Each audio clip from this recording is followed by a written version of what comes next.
your English educator on Guidely, and guys today I have brought this video to let you people know some of the tones of the passage। जैसे कि आप लोगों को की बहुत request थी कि मैम पैसेज के टोन के बारे में बताइए, तो आज मैं आप लोगों के लिए ये वीडियो स्पेसिफिकली एंड स्पेशली उसी के लिए लेकर आई हूँ। तो आज हम लोग कुछ टोन्स के बारे में डिस्कस करेंगे इस वीडियो में। तो गाइज आज हम लोग कुछ 10 और 11 टोन्स के बारे में डिस्कस करेंगे। तो गाइस जैसे कि आपके एग्जाम में देखो ये क्वेश्चन दो तरीके से पूछा जाता है। पहली बात तो क्वेश्चन किस टाइप से पूछा जाता है, दो तरीके से। सो पहली बात तो ये होती है कि suggest the suitable tone of the passage, ये इजीली डायरेक्टली क्वेश्चन होता है। या फिर what is the author's perspective behind writing this passage, इस फॉर्म में इस तरह से भी क्वेश्चन आपके एग्जाम में पूछा जाता है। तो गाइज ये दो तरीके हैं जिस तरह से आपके एग्जाम में टोन वाला क्वेश्चन पूछा जाता है। एक तो authors perspective behind writing the passage होता है, और एक डायरेक्टली इस फॉर्म में पूछता है कि suggest the suitable tone of the passage. Clear, ये दो तरीके हैं। और एक चीज और है गाइस, सबसे पहले अगर मैं बात करूं टोन वाले क्वेश्चन को आंसर करने की, तो ये आप किसी एक पैराग्राफ या किसी एक स्टेटमेंट के बेसिस पे आप उसको जज करके आंसर नहीं दे सकते हो। Until and unless you scan the entire passage, till then you are not suppose to answer the tone kind of question. Clear, तब तक आप टोन वाले क्वेश्चन का आंसर नहीं कर सकते। तो चलिए स्टार्ट करते हैं। तो गाइस सबसे पहली आपकी जो टोन होती है that is called criticising, acerbic या फिर हार्श। ठीक है, ये तीन वर्ड्स हैं, तीनों सिमिलर टोन फॉर्म में होते हैं। या तो क्रिटिसाइजिंग होती है टोन, या एसर्बिक भी कहते हैं इसको, और इसको हार्श भी कहते हैं। ये कब होता है गाइस, जब हम कोई सिस्टम या किसी पर्सन के जो बेसिक राइट्स होते हैं वो किसी चीज की वजह से रोक दिए जाते हैं या उसको डिनाई किया जाता है। क्लियर, तो दैट इज कॉल्ड क्रिटिसाइजिंग। अब जैसे कि आपका कश्मीर वाला जो आर्टिकल 370 वाला जो इशू चल रहा था, तो उसमें मीडिया को क्या किया गया था, गवर्नमेंट ऑफ इंडिया की तरफ से रोका गया था कि आप उस एरिया में कश्मीर में जाके वहां पे कोई भी मतलब चीजों को दिखा नहीं सकते, शोकेस नहीं कर सकते। जबकि मीडिया का अपना पूरा राइट होता है कि वो चीजों को दिखाए, शोकेस करे, लोगों के सामने रहे। ठीक है, मीडिया का दैट्स द वर्क, राइट। तो जब आप अपनी किसी चीजों को, आप अपने बेसिक राइट्स को, मीडिया का जो राइट है वो डिनाई कर रहा है, ठीक है, तो गवर्नमेंट की वजह से उन्होंने बोला ठीक है हम उस एरिया में नहीं जाएंगे, वहां पे ये चीजें नहीं करेंगे बिकॉज इट मे हार्म। ठीक है, ये लोगों के लिए हार्मफुल हो सकता है।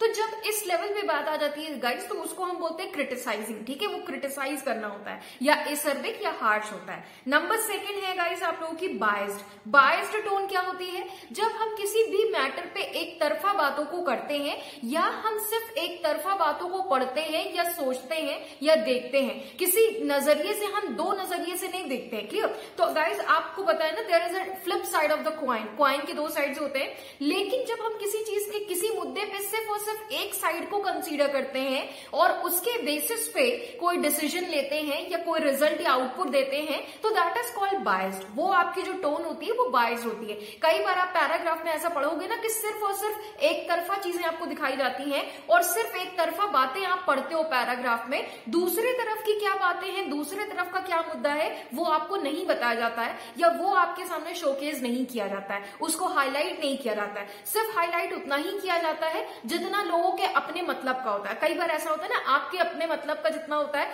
सिर्फ आप उतनी बात सामने लेकर आते हो, दैट इज कॉल्ड बायस्ड। ये बायस्ड होता है, जहां पे आपको लगता है कि नहीं ये चीज मेरे लिए क्या होगी, डिस्ट्रक्टिव होगी, वो बात हम अपने अंदर ही रखते हैं, दैट्स कॉल्ड बायस्ड। तो ये बायस्ड टोन कहलाती है। क्लियर, नंबर 2 थी। नंबर 3 आपकी होती है डॉगमैटिक, या फिर इसको आप प्रेजुडाइज्ड भी कहते हो, डॉगमैटिक और प्रेजुडाइज्ड। ये क्या होती है गाइस, ये आप लोगों का जब बिलीफ होता है। क्लियर, तो जब भी हम किसी ऐसे बिलीफ की बात करते हैं कि हमें ऐसा ही करना है, क्लियर, तो एक तरीके की जो आपकी सोच होती है या बिलीफ होती है कि ऐसा होता आया है और ऐसा ही होगा, राइट। तो जब हमारी बहुत ही ज्यादा फर्म बिलीफ होती है किसी चीज को लेकर, दैट इज कॉल्ड डॉगमैटिक या प्रेजुडाइज्ड। हम किसी काम को नए ढंग से नहीं करना चाहते हैं या नए ढंग से नहीं करना चाह रहे, या हमें पता ही नहीं है कि नए ढंग से कैसे करेंगे। हमें सिर्फ यही पता है कि ये चीज इस तरह से होती आई है और इस तरह से ही होनी है या इस तरह से ही होगी, तो दैट इज कॉल्ड डॉगमैटिक या प्रेजुडाइज्ड। ये फर्म बिलीफ होती है। तो जब कहीं पे पैसेज आप पढ़ते हो जहां पे आपको लगता है कि ऑथर की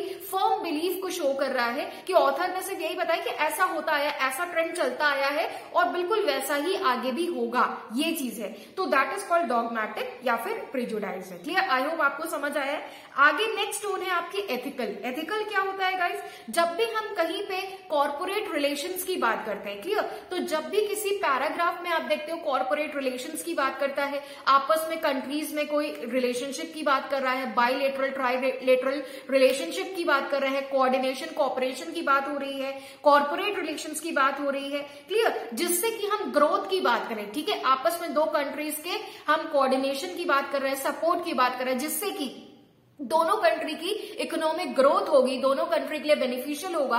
तो जब इस तरह की कहीं पे टोन होती है, ओवरऑल पढ़ने से आपको इस तरह से चीजें लग रही हैं, तो that tone is called ethical, तो इसको हम एथिकल कहते हैं। क्लियर। नेक्स्ट टोन आपकी कौन सी होती है? Number 5, this is 4th, and number 5th है आपकी ह्यूमरस। ह्यूमरस कौन सी टोन होती है गाइस? जैसे कि आपको नाम से समझ में आ रहा है, ह्यूमरस और सैरकास्टिक, ये दो टोन है, थोड़ा सा डिफरेंस है। ह्यूमरस जो है ये पॉजिटिव होती है, सैरकास्टिक जो होती है ये नेगेटिव होती है। क्लियर। तो दोनों में थोड़ा सा डिफरेंस है। अब मैं क्लियर कर देती हूँ क्या डिफरेंस है। तो ह्यूमरस का मतलब जब आप किसी चीज के बारे में बात करो, किसी पैराग्राफ में किसी चीज के बारे में बात हो रही है और वहां पे किसी मजाक के लहजे में बात हो रही है, लेकिन वो मजाक बहुत ज्यादा टीज करने वाला नहीं है, किसी को पिंच करने वाला नहीं है, वो मजाक जनरली हो रहा है, ठीक है, किया जा रहा है उस टॉपिक से रिलेटेड और किसी को बुरा भी नहीं लग रहा है, किसी को बुरा लगाने के इंटेंशन से नहीं है, तो दैट इज कॉल्ड ह्यूमरस, वो ह्यूमरस कहलाते हैं। क्लियर। तो हम किसी चीज के बारे में बता रहे हैं, कह रहे हैं हाँ ऐसा होता आया है, किसी चीज के बारे में हंसी मजाक हो रही है और ये अच्छा हो रहा है, ऐसा कह रहे हैं, तो दैट इज ह्यूमरस। तो ये ह्यूमरस हो गया।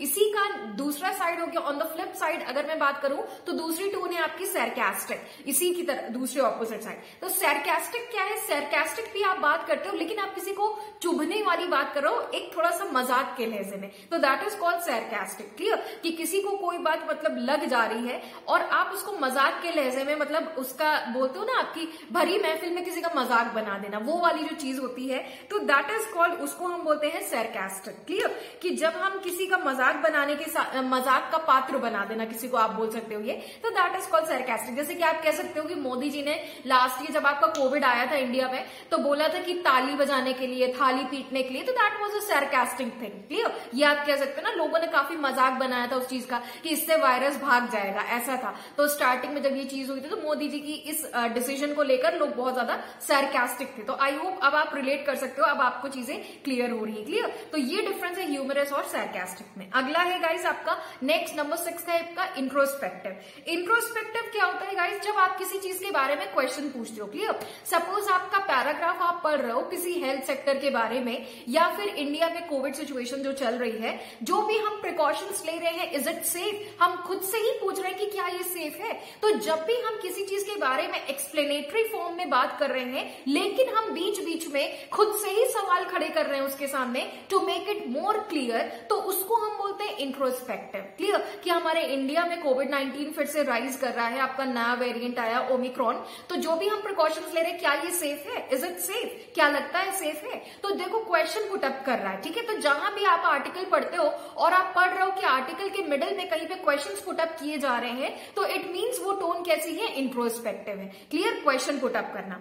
नेक्स्ट है आपका इंसेंडियरी या फिर प्रोवोकेटिव टोन। प्रोवोकेटिव क्या होता है? किसी के बारे में बवाल खड़ा कर देना, राइट। तो किसी बात से बवाल होने वाली जब बात होती है तो दैट इज कॉल्ड प्रोवोकेटिव। जैसे कि मॉब लिंचिंग, अब आप किसी भी नॉर्मल इश्यू को जब आप उसको रिलेट कर देते हो रिलीजन से, क्लियर, कि मुस्लिम्स पे या फिर दलित्स पे को स्पेसिफाई करके कोई बात आप ले आओगे, तो जाहिर सी बात है लोगों में गुस्सा भड़केगा, लोग बोलेंगे नहीं यार ये तो गलत हो रहा है। अगर हम सिर्फ इंसानियत की बात करें तो ठीक है, लेकिन अगर उसमें हम किसी रिलीजन को ऐड कर दे रहे, मुस्लिम्स के लिए ये चीज है या फिर दलित्स के लिए ये चीज है, तो स्पेसिफिकली आप रिलीजन को उसमें ऐड करके वो चीज वल्नरेबल बना रहे हो। क्लियर। तो उस पे लोगों को गुस्सा आता है, लोगों का गुस्सा भड़क उठता है, राइट। तो जब हम कोई भड़काऊ चीज बताते हैं, किसी आर्टिकल में कोई भड़काऊ सेंस में बात हो रही है, लोगों को गुस्सा आ रहा है पढ़ने से, लोगों को लग रहा है नहीं यार ये तो गलत है, राइट, तो दैट इज कॉल्ड इंसिडियरी या प्रोवोकेटिव टोन होती है ये आपकी। क्लियर। तो ये थी आपकी नंबर 7।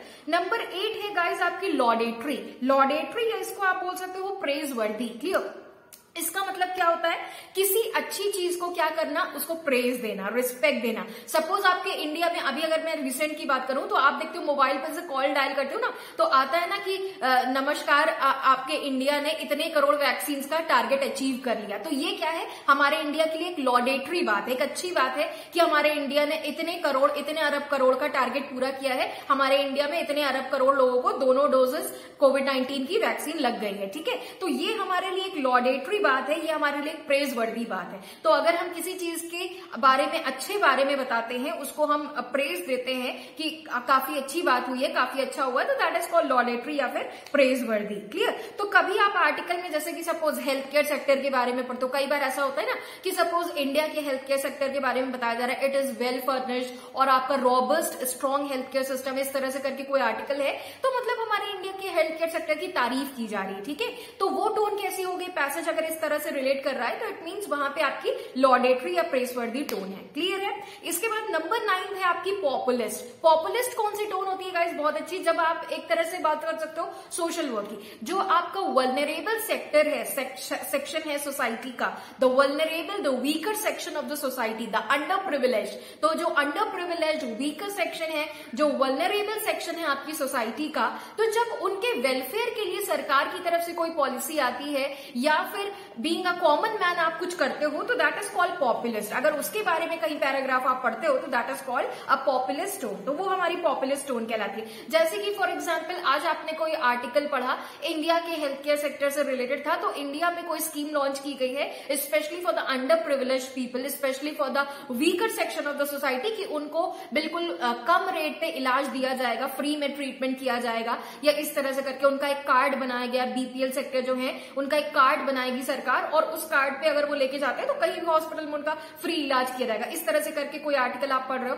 तो दैट इज कॉल्ड पॉपुलिस्ट, वो पॉपुलिस्ट टोन कहलाएगी। समझ आ रही है बात? और नेक्स्ट टोन ये थी नंबर 9। नंबर 10 है गाइस आपकी टेक्निकल टोन। टेक्निकल टोन क्या होती है? अक्सर आप पढ़ते हो ना, जैसे कि सपोज ग्लोबल वार्मिंग पे एक पैराग्राफ आप पढ़ रहे हो, ग्लोबल वार्मिंग 2000 के ईयर में इतना इतना बढ़ा था, इस कंट्री में इतने लेवल पे ग्लोबल वार्मिंग थी, कार्बन इमिशन इतने लेवल पे था, इस तरह से करके ग्रीन हाउस गैस इमिशन इतने लेवल पे था, इतना इतना परसेंटेज था। क्लियर? कितना डिस्ट्रक्शन ओवरऑल हुआ है। तो अगर परसेंटेज रेशियो वगैरह के सेंस में आप पैराग्राफ में बात करो, ग्लोबल वार्मिंग के स्टैटिस्टिकल एनालिसिस की बात कर रहे हैं, हम कंट्रीज की बात कर रहे हैं, इस कंट्री में ज्यादा ग्लोबल वार्मिंग बढ़ रहा है, इस तरह से कार्बन एमिशन ज्यादा बढ़ रहा है। क्लियर? ये चीजें हैं। तो इस बारे में अगर बात करें तो सब वो टोन कैसी है? टेक्निकल है, जहां पे आपको डेटा रेशियो से रिलेटेड बात बताई जाती है। अब जैसे आपका कोविड-19 ही चल रहा है, तो किस किस कंट्री में कितना कितना कोविड-19 जो है केसेस, एक्टिव केसेस कितना आ रहे हैं, क्लियर, कितना रिकवरी केसेस है, कितना रिकवरी रेशियो है, क्लियर, एक्टिव रेशियो कितना है, डेली फ्रेश केसेस कितना आ रहे हैं, तो उस पर अगर कोई आर्टिकल है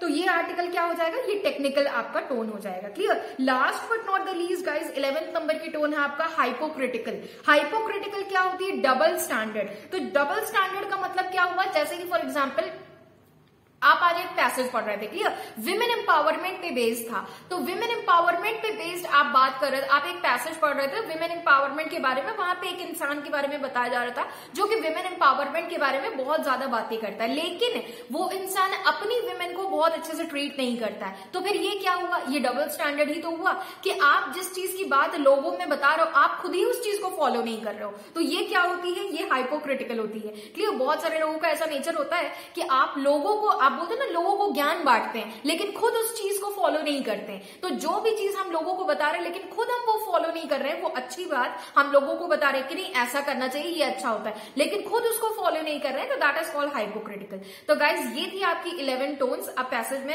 आई होप सभी को पसंद आई वीडियो। अगर पसंद आई तो लाइक एंड शेयर करिए एंड जुड़ना ना भूलिए मेरे साथ। मेरे सेशन में 12:30 PM पे डेली हम लोग मेंस के लिए क्लास कर रहे हैं, क्लर्क के लिए, IBPS क्लर्क मेंस के लिए, एंड इवनिंग 5 PM सेशन कर रहे हैं हम लोग SBI PO and IBPS PO mains के लिए। Clear guys? So thank